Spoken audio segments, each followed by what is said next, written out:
अस्सलाम वालेकुम नाज़रीन। मंज़र-ए-आम में ख़बरुनि जो सिलसिलो जारी आहे। दादू खां रिपोर्ट अवां ताईं पहुचाईंदा हलूं असगर ख़ान मल्हाजी। सिंध में जीअं आदमशुमारी वधंदी पई वञे तीअं रिश्वतखोरी करप्शन वधंदी पई वञे।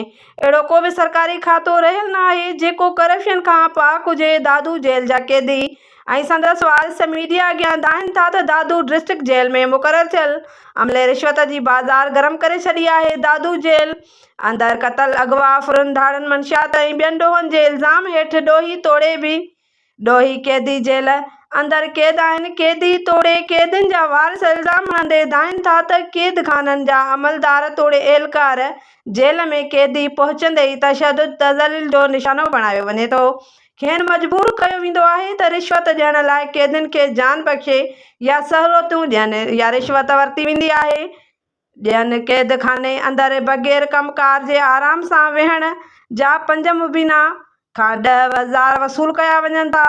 न ॾींदड़ कैदीअ खे बेगुनाह तशदुद जो निशानो बणायो थो वञे।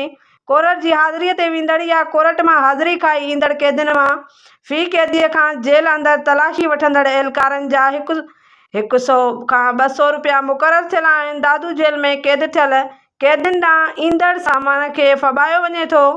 गैर मयारी खाधो खाइण ऐं सफ़ाई न थियण सबबि कैदियुनि जो बीमार थियणु मामूल बणियल आहे। कैदी चवनि था त दादू डिस्ट्रिक्ट जेल असांजे मुल्क जो जेल नाहे, पर ईअं लॻे थो त दुश्मन मुल्क इंडिया जो जेल हुजे। दादू डिस्ट्रिक्ट जेल जा एहलकार अमलो पंहिंजी ड्यूटी करण बजाए चांहि विकिरो करण खां वठी खाधे पीते जे सामान समेत मुख़्तलिफ़ कारोबार में जेल अंदरि रुधल आहिनि। दादू जेल खे सालनि खां पंहिंजी कमाईअ जो ज़रियो बणाए छॾियो आहे।